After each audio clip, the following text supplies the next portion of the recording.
Welcome, Hunter, please. Thanks, Ryan. You guys hear me okay? Okay, great. Next, okay.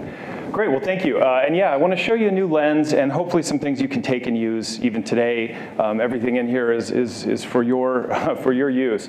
About how to understand millennials in a much richer, much more complete way. And not only why they do what they're doing, but actually predict some of the things that are coming up. So let's talk about behavior. I mean, that's what we have as researchers and as insights professionals. We can look at what people do and try to extrapolate why they do it. And we would all argue, and certainly there's lots of things going on in this conference that say we can get much more emotive when we can understand causation and things like that. But it's still based on behavior. That's still what we've got. We've really upped our game in the last few years. Conferences like these are no small part of it. And really what the state of the industry has been is to move much more into contextual understanding, the circumstances in which the behavior happens. That's given us a much more broad lens and much more texture on what's going on. Unfortunately, sometimes that's also just given us more noise. And there's still something missing. Even when we look at behavior in context, it still doesn't explain why. That's the reason every brief every firm gets ever is we want to understand why. We want to understand why they're doing what they're doing. So what's still missing? What's the piece that's still missing? Who knows? Guesses? No free books on this one. I'll give you a free book anyway. What's missing is nature, human nature. We've talked a lot about it today, and we've kind of talked about it in grand, sort of arm sweep, saying, look, we have to understand their basic DNA. But when you have this equation, the behavior equation, and you can look at someone's nature in context, the behavior becomes like a byproduct. And academia has known for decades that human nature is very stable and actually very predictable. So let's take nature for a spin. There's something, I'm not trained on this button, but I'm mashing it. You guys know what might be going on? There we go. Okay, what do humans crave above all else? There is one thing. What is the one thing that human beings crave? Pretty quiet. Nothing? Simply, it is, here's the big reveal, wait for it. Am I supposed to point this at something? I got that. It's lighting up. Wait for it. Control. We crave control, pure and simple. And if you look at, right out this very window in a couple of hours, you're going to see this.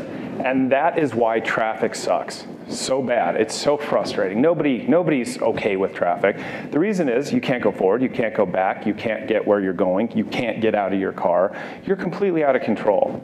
That's why things like that are so frustrating. But it's also why we do the things we do and buy the things we buy. It's all about trying to maintain or recapture control over some aspect of our lives. This meme has circulated, every company around the world about, people don't buy products, they hire them to do jobs. This jobs to be done approach. It's absolutely right. The trick is the answer to the job to be done is always providing control. And you look at some ready examples, cosmetics and personal care, control over our standing within the tribe, within our social context. Food and beverage and functional ingredients and wellness and medicines. It's all about control over our ability to feel good. And then things like the sharing economy, Uber, social media, it's all about control over our access to experiences. It's certainly true for human beings, and therefore it's certainly true to our topic today, millennials. And what's great about it is, as I said, it's pretty easy to measure. There's a battery of questions that have been proved, forged, and vetted in academia over decades and decades, and countless peer-reviewed white papers and on and on and on that really accurately reflect what somebody's nature is. And so to start to harness this and use it in our work as marketers and insights professionals, it all starts with understanding the ways in which people seek control. So how do we serve this craving for control? Conveniently enough, it's called habits of control. And the gist of it is, each of us, everyone in this room, and all our millennial constituents out there, early in life adopt one of 4 habits of control. It's a combination of our DNA, our personality, our genetic makeup, and the context in which we grow up. But you'll create a very predictive, one of these 4 ways in which you seek control over everyday life. Just a bit of a sneak peek on the habits of control. The first brain is the diver brain. This is all about control via deep emotional connection. Then you have the triber brain, control via social belonging. This is the makeup, this person's cognitive makeup is all about the benefits of social belonging and tribal knowledge. Then there's the expert. It's all about tangible, rational, functional knowledge, just the facts. That's how that brain controls daily life. And finally, the alpha, control via dominance, overpowering or overcoming obstacles that are in front of us. So I'm sure I know what everybody in here is thinking. Which one am I? Not me, Hunter, you yourself. We're all very self-centered beings. So you can probably get a pretty good assessment, and we could probably, in talking to you and asking you some of these basic questions, get a pretty good understanding of which habit of control you are. But for today's purposes, we're interested in millennials.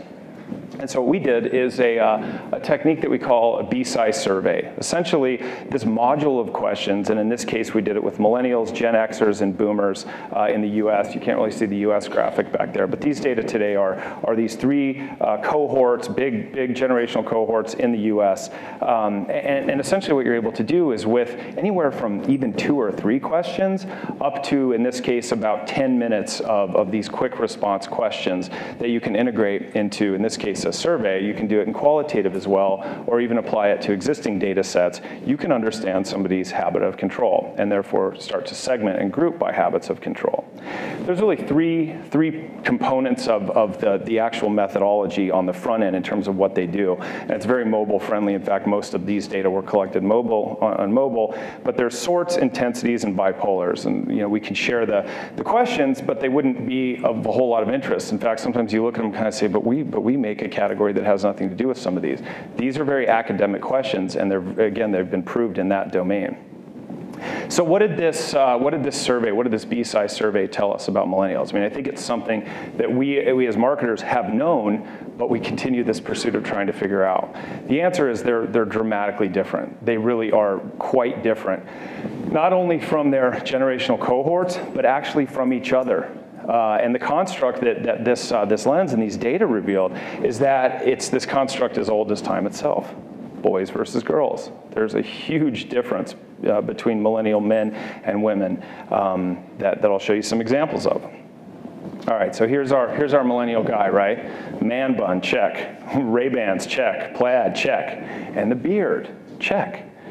Why the beard? Who knows why? Walk through Hartsfield. Every young guy's got a beard. Why? Does anybody know? I mean, it's a widely recognized trend. Well, I'll tell you. So I talked about alpha, the alpha habit of control, all about control via dominance, overcoming and overpowering barriers or challenges that come our way. Millennial women are expressing very low on alpha habit of control, as are Gen X men and boomer men. I bet you can tell what's about to happen based on this conspicuous gap. You guessed it, millennial men are like off the charts expressing alpha. Really, really high expression of alpha, which explains why the beards. It's an expression of virility and masculinity. But what's really powerful about this, beyond the good cocktail party discussion about why millennials have beards, is that this is a brain state model. This uses a lot of neuroscience and evolutionary psychology. So it doesn't just tell us attitudinally, or certainly not demographic. It tells us their actual brain state functionality in these different contexts, in their what this study looked at as the context of being a millennial. And so it tells us things like how they pay attention, what they don't pay attention to, how they make decisions, even how they interact with the world from a sensory standpoint. So it's this huge unlock when you can understand somebody's habit of control, because there's all these layers underneath it that even at a physiological brain science level predict what they'll do. So for millennial men, just a few examples. Alpha means they're very visual processors, very hedonic, very sort of cave brain, much more instinctual shoppers. When they're going about either surfing on their phone or walking through, a traditional retail store, for example, they're following their senses much more, and they're following their memories much more than they are facts and figures, which makes them much less concerned about things like price. and some of the real practical things that we get all twisted up in as brand marketers. So just by way of example, if you imagine a category, so let's imagine we're all marketers of frozen entrees, in the traditional frozen entrees. We all kind of know that category. We would, if we were all in charge of those businesses, we'd be looking at brand blocking and claims and path to purchase strategy and merchandising and innovation. You know what the millennial male, highly alpha expressing brain sees when they walk into Publix and look at this category? They see this. They're rather said better, their brain sees this. All the superfluous and to be noted verbal facts and figures strip away, and it's very much about following instincts and the hedonic components of the brand and of the experience that they anticipate. But we'll come back to that, because it leads us to millennial women.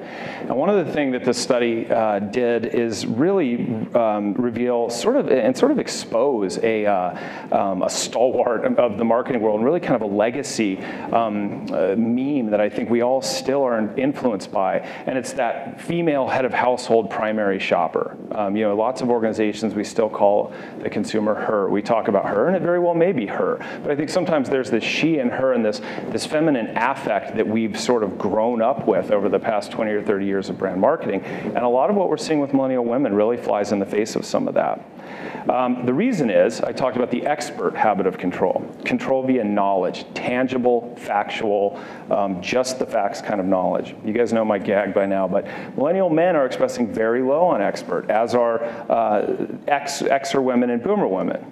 While millennial women are really, really high on expert habit of control.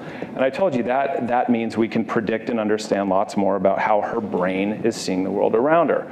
So unlike the men, where I said it's very sensorial and hedonic, the millennial women are expressing very verbal, very rational, and importantly, part of what that breeds is they know what they're going to buy before they go and buy it. So whether they are, fire up their tablet to go to Amazon or get in the car to go to Walgreens or whatever, they're on a mission at that point. Their brain is very mission-oriented because of these factual, rational components. So it has huge impacts on things like the path to purchase and on what she'll be looking for and what job all aspects of our marketing mix are looking to do.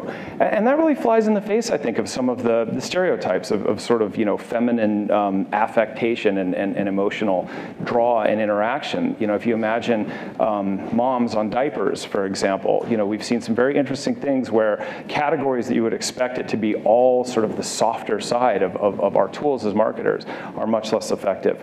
So I talked about the frozen entree section and how the male brain, the alpha brain, sees this much more hedonic, sensorial lens. This is what the millennial female brain sees, just the opposite. Her brain is going in there saying, I know what I want, and words and numbers, literally, are the way in which I'm going to find and execute my mission in that frozen entree example. So if men and women see this world like this, guys on the left, women on the right, and you're trying to create packaging or new products or promotions or understand the path to purchase and all the things that come with this, it becomes a really important understanding so that you can not only pull the right levers for the right people, but strip away the wrong levers, strip away all the noise, because we've all seen it a million times. Why do you do this? They have no idea. They don't know this. If we showed them these and said, which one do you do? They'd probably pick the wrong one.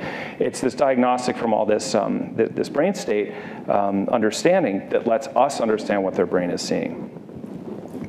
So that's some why. I told you we'll give you an asset that has lots more whys, but what's really exciting about this and really interesting about it is it's not just why they do what they do. It actually gives us a bit of a crystal ball to help understand and predict what's coming up next. So just a quick overview. Young guys' habit of control will remain stable until age 35. It's interesting that the data that Andy and Seema just showed said, 34. That's where the guys' segment was sort of definitively different, and that's exactly what this says. And the reason behind it, if you look at just an average age of a millennial right now, just census kind of data, 24 years old. The red line is alpha, so they're expressing very high alpha. And that's going to continue up until they're about 35. And what's going to happen in middle 30s, roughly, is they're going to start to cohabitate and have babies, and their context is going to change. So I told you, the behavior equation is about nature plus context and the resulting behavior. So we can actually start to predict, and this is just based on our data for this study, when and what they'll do. And essentially what's going to happen with these men is they're going to start to look like millennial women look today. They're going to start to shift much more verbal, much more rational, much more mission-oriented, and a lot of that, will be based on lifestyle changes. So it starts to also expose the power of this when you corroborate it with other data sets. When you integrate it with big data or integrate it into qual or quant, you can put this battery in this module onto existing data or onto new data, and it can become even more predictive because you'll have things like category interactions and some of our more traditional measures that this will corroborate. The more exciting story, the more interesting and I think important story probably for everybody in this room is with women. They've got a pending shift that's much more imminent in the next couple years. So today, if a millennial woman is 24 and she's expressing really high expert, in the coming couple or few years, there's a really high incidence in this population that they're essentially going to start this shift towards looking like their older cohorts, and having children and cohabitating and some of these lifestyle context changes certainly influence that. But it starts to give us an understanding, again, if we understand what's happening with your segments or your actual set of users, what is going to happen to them and why they'll be undergoing these changes and these shifts in perception. So for women, they'll start to look, as I said, like their older cohorts. They'll become more perceptual, more sensorial, and essentially a little more open in a discovery mode when they're engaging categories, probably like most of us work on day to day. So we've got a much more sort of active, the dudes are going to kind of stay the dudes that we know and love, or whatever we think of them, for the foreseeable future. The female millennials, there's some really interesting shifts coming up that help us skate where the puck is going.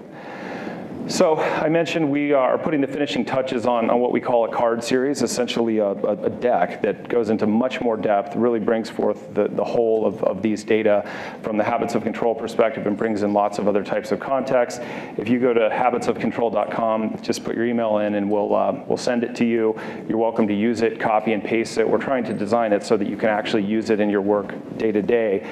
And then we're across the hall in Conference A, and of course we'd be happy to talk more about this. And I think that brings us to any questions we'd be happy to talk more about. Any questions in the audience? Yes, back there. Hello, can you hear me? Yep. I was wondering what kind of neuroscience data you use. You were mentioning that, was it EEG or fMRI or what kind of stuff? Yeah, it is, and I may call on Siggy, my teammate over here, who's our principal behavioral scientist and neuroscientist, because he's forgotten more than I know about the technical side. But to answer it simply, it's neither of those. It's a consumer respondent choice. So I showed that there are scales, rankings, and bipolars where we're putting together, for example, say here are 4 factors. Rank these in terms of how they best describe you from least to worst, or from most to least. And they do these quick response, drag and drop with their finger, do scaling in a similar fashion, and it's the back end of those questions that's really the power that diagnoses which of the habits of control they tend towards. So it's really, really passive, really simple. In fact, the questions, like if they're doing I mentioned a diaper study or a snack food study, the questions are like, when you're in an art museum, what do you do? And it'll rank from like go look for a specific painting all the way to wander around, and you rank these together. So you kind of have no idea what it is that's being assessed about you. But there's this back end and this whole pile and terabytes of knowledge on what all those implications mean that then create the diagnostic of which habit of control they are. And we see it over and over. We actually just did a study where we overlaid it with a fresh global segmentation study, the big traditional segmentation. And what we predicted and then found is that the habits of control lined up with the segments to like an 11-point degree of statistical significance. I mean, they lined up exactly. So it's just a good, sort of anecdote that corroborates how accurate you can be and how this can add to, and in some cases even replace, a lot of those legacy approaches that organizations are using, but in some cases, and we heard this morning, kind of maligning sometimes. Great. Thanks so much, Hunter.